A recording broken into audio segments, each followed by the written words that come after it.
Media మిత్రులందరికీ నమస్కారం.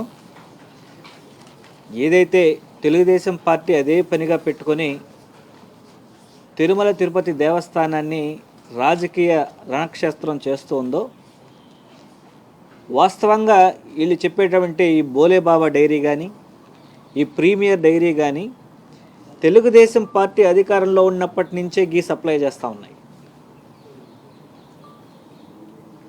So ఈ కొన్ని సంస్థలే ఈ చేజెక్కించుకొని ఒక సిండికేట్ లాగా ఉండి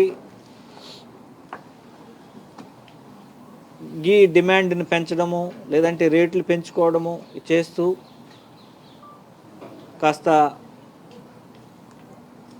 దేవస్థానం యొక్క డబ్బుల్ని ఎక్కువ డ్రా అయ్యే అవకాశం ఉంటుంది కాబట్టి వైడ్ స్ప్రెడ్గా చేసి అన్ని కంపెనీలని ఇన్వాల్వ్ చేసుకున్నట్టే కాంపిటేటివ్ ప్రైజ్లో L1 L2 మామూలుగా ఎవరికైనా L1 ఎవరు తక్కువ కోట్ చేస్తే వాళ్ళకి ఇస్తారు.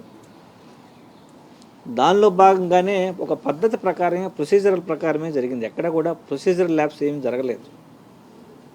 అదేవిధంగా వచ్చినటువంటి యునానిమస్ కంప్లైంట్ మీద చిత్తశుద్ధితో, దేవుని మీద భక్తితో, స్వామికి కైంకర్యాలకు వాడే ఏ పదార్థం కూడా నాణ్యంగా ఉండాలనే ఉద్దేశంతో తక్షణమే చైర్మన్గా ఉన్నటువంటి వైవి సుబ్బారెడ్డి గారు CFTRIకి రాయడం జరిగింది. దాని నుంచి నివేదికలు కూడా వచ్చాయి. అప్పుడే ఆ బోలేబాబా డైరీ అనే దాన్ని బ్లాక్ లిస్ట్లో కూడా పెట్టడం జరిగింది. అలాగే 2024లో ఫిబ్రవరిలో, అంటే మీరు అధికారంలోకి వచ్చిన తర్వాత 2024 జూలైలో మీరు అధికారంలోకి వచ్చిన తర్వాత సప్లై వచ్చినటువంటి ట్యాంకర్లు ఏదైతే రిజెక్ట్ చేయబడ్డాయో, అంటే ఏదైతే నాణ్యత ప్రమాణాలు మీట్ కానటువంటి రొటీన్ ప్రాసెస్లోనే రిజెక్ట్ చేస్తూ ఉంటారు. అలాగే మీ హయాంలో వచ్చినటువంటి ట్యాంకర్ని రిజెక్ట్ చేసి వాటిని మీరు శాంపిల్స్ పంపించి దాన్ని మీరు టెస్ట్ చేయించి మీ ప్రభుత్వ హయాంలో జరిగిన దాన్ని మా ప్రభుత్వం మీద, వైఎస్ఆర్ కాంగ్రెస్ పార్టీ మీద రుద్దడం ఎంతవరకు సబబు? సరే, మీరు పంపించినటువంటి రిపోర్ట్స్లో వచ్చినట్టు తేలినటువంటి దీని ప్రకారం ట్యాంకులను పక్కన పెట్టకుండా ఆ ట్యాంకుల్ని మళ్ళీ బ్యాక్డోర్ ద్వారా మీరే ప్రసాదాలకు వాడేసి అది వైఎస్ఆర్ కాంగ్రెస్ పార్టీ మీద నెపం నెట్టే కార్యక్రమం పూర్తిగా దుర్మార్గమైనటువంటి చర్య.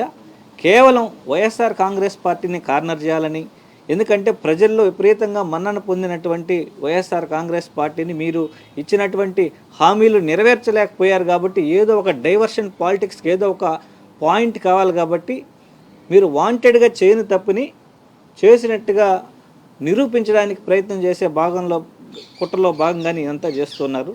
గత జనవరి నుంచి చూస్తుంటే మీ పార్టీ ప్రజల్లో పూర్తిగా అప్రతిష్టలు పాలైంది.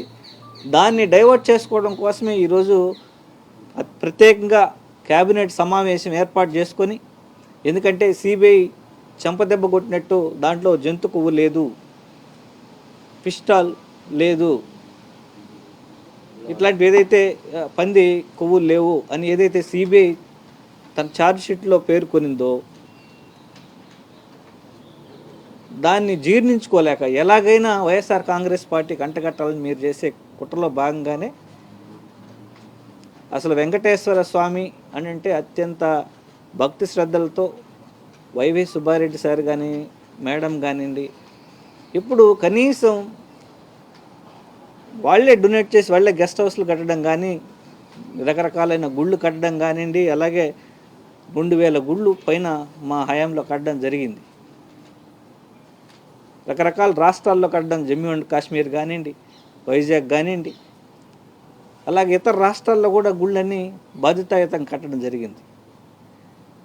సో ఏదో ఒక ముద్ర వేసి ఓటు బ్యాంకును తమ వైపు తిప్పుకోవాలని, హిందూ ఓటు బ్యాంకు మా వైపు రావాలని తెలుగుదేశం పార్టీ వాళ్ళు, ఇవన్నీ కరెక్ట్ అయిన పద్ధతులు కావు. దయచేసి ఈ వెంకటేశ్వర స్వామిని అలాగే ఆయన ప్రతిష్టని దెబ్బతీసే విధంగా మీ కామెంట్స్ కానీ ఇవన్నీ లేకుండాను, కోట్లాది మంది వెంకటేశ్వర స్వామి యొక్క భక్తుల మనోభావాలు దెబ్బతీసే విధంగా మీరు చేసే కామెంట్ ఎట్లుండే ఖచ్చితంగా వెంకటేశ్వర స్వామి చూస్తూనే ఉన్నారు.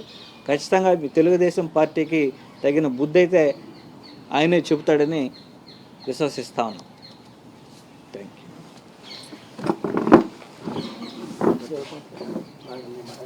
యూ. ఇష్టం.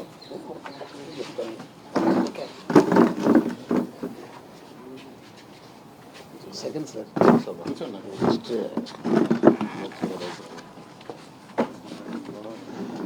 అందరికీ నమస్కారం అండి. నేను గత నెల రోజులుగా